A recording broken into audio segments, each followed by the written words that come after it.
হ্যাঁ, ভালো করে একটু মন্দিরের ছবি তো।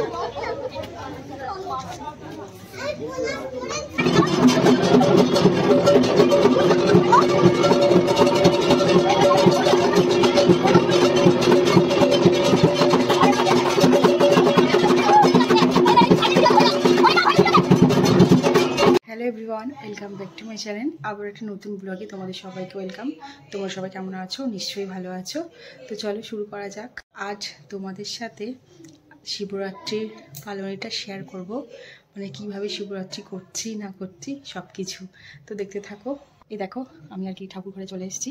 এই যে এবার এখানে পরিষ্কার করে নেবো, আর চান করে পুরো ফ্রেশ হয়ে ভগবানের কাছে এসেছি। দেখো, কথা তোমাদের সাথে শেয়ার করবো। যেহেতু আমরা কুম্ভমেলায় যেতে পারিনি, আর আজকে একটা মহাযোগ শিবরাত্রির, আর আমার শ্বশুর শাশুড়ি গেছিলেন কুম্ভমেলাতে, সেখান দিয়ে আর কি জল নিয়ে এসছে। তো সেই জলে আজকে আমরা দুটো বাচ্চাকে চান করিয়ে দিয়েছি, দিয়ে তারপর আর কি জল ঢালবো সবাই মিলে। এখানে দেখো সমস্ত বাজার করে এনেছে ওর বাবা। এখানে দই এনেছে, ফল এনেছে, কলা, সাবু, এই যে ফুল এনেছে, এগুলো মালা গাঁথবো। আর এখানে ঠাকুরের সমস্ত যা যা লাগে, এই দেখো সমস্ত কিছু এনেছে। এর মধ্যে ঘি, চিনি, সাবু, মধু, অঘরি, সমস্ত কিছু আর কি, সমস্ত কিছু এনেছে। ফল, ঠাকুরের জন্য আর কি ফুল তোলা হয়েছে।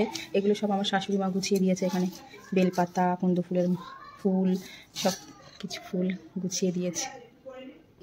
এইটা বার করেছি এখানে আর কি, আজকে বাবা মাকে বসিয়ে পুজো করবো, তাই এটা বার করেছি।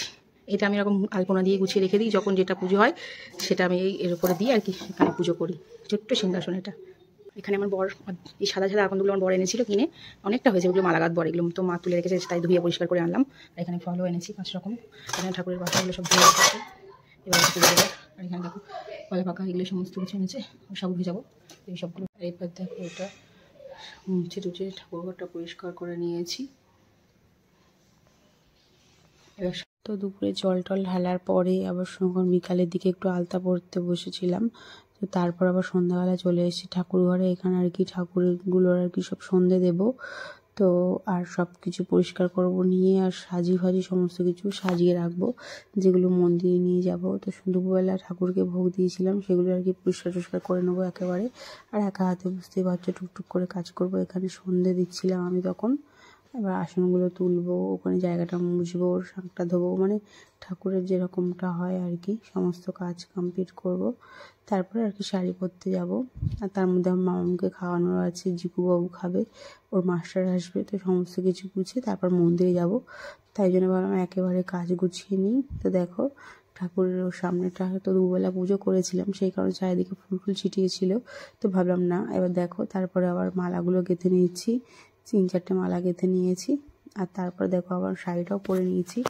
এই শাড়িটা আর কি নতুন নিয়েছিলাম, সাদা লাল শাড়ি আর সাদা ব্লাউজ দিয়ে পরে নিলাম আর কি নতুন শাড়ি পুজোর জন্য। তো এবার যাবো আর কি মন্দিরে। আর তার আগে কিন্তু সাবুটা ভিজিয়ে দিয়েছি, যেহেতু রাত্রে এসে খাবো। আর এখানে দেখো দুধের মধ্যে অগৌরি, ঘি, দই, চিনি সব কিছু মিশিয়ে রেখেছে। দেখো বাবার জন্য একটা মালা করেছি। এবার আর কি ঘরে ঠাকুরকে মালাগুলো পরিয়ে দেবো। তো দেখো আমি শাড়ি পরে আর একবার সন্ধেবেলা এক প্রহরে আমি জল ঢেলে দিচ্ছিলাম।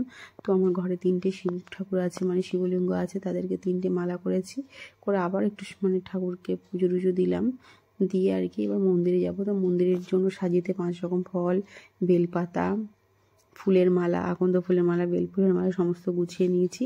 আর ঘটিতে একেবারে সমস্ত রকম যা যা লাগে সব নিয়েছি। আর একটা আলাদা পাত্রে গঙ্গার জল নিয়েছি, যেহেতু ঠাকুরের মাথায় দিয়ে তারপরে গঙ্গার জলে ধুয়ে দেবো। আর এখানে আমার মামাম্মা শাড়ি পরে রেডি হয়ে গেছে। এবার আমি বারান্দায় চলে এসেছি আর কি। আমি আমার যাবো, জায়ের মেয়ে, আমার জিকুবাবু, আমার শ্বশুরমশাই নিয়ে যাবে। আর আমার বড় বাড়িতে ছিল, তো সবাই মিলে চলে গেলাম মন্দিরে। আর মন্দিরে দেখো আমার যা আগে ভোগ, মানে ঠাকুরকে পুজো দিয়ে নিচ্ছি, তারপরে আর কি আমি দেবো। তো একে একে সমস্ত কিছু ঠাকুরের মালা, ফুল, ফল সমস্ত কিছু দিচ্ছে। আমি আবার দেখে নিচ্ছি কোনটা ভুলে যায় কি না যায়, তো সেইগুলো আর কি দেখে নিচ্ছিলাম। আর তারপর কিন্তু ওর পুজো দেওয়া হয়ে গেলে আমি এবার চটপট বসে পড়েছি। বসে দিয়ে আমি আমার মতন বাবাকে পুজো করেছি। বাবা কিন্তু একটা বেলপাতাতেই সন্তুষ্ট, তবুও আমরা আমাদের মতন করে আর কি চেষ্টা করলাম যতটুকু পারার। তো আগে দেখো আমি দুধ দিয়ে বাবাকে অভিষেক করিয়ে নিচ্ছি, তারপরে গঙ্গা জলে ধুয়ে তারপরে মালার করেছিলাম, বাবাকে পরিয়ে দিলাম। আর বেলপাতা, ফুল সমস্ত কিছুই একটা বাতাসা দিয়েছি। আর সমস্ত ফল বাবার গায়ে ছুঁয়ে পাশে একটা পাত্র ছিল সেখানে দিয়ে রেখেছি। এইগুলো পুজো কমপ্লিট করে ভগবানকে ডাকছি। তো আমার কিন্তু প্রায় পুজো কমপ্লিট। এবার বাইরে যাব, গিয়ে আর কি অঞ্জলি দেব। আমাদের এখানে ব্রাহ্মণ বসে থাকে, তো সেই কাকুর কাছ থেকে অঞ্জলিটা দিয়ে নেবো। দেখো আমি আমার যা অঞ্জলি দিতে বসেছি, যেহেতু ভোর দিন উপোস করে আছি, সারাদিন না খেয়ে আছি, তো তাই জন্য ভাবলাম একেবারে অঞ্জলিটাও দিয়ে আসি। আর 4 প্রহর কিন্তু আমরা থাকিনি।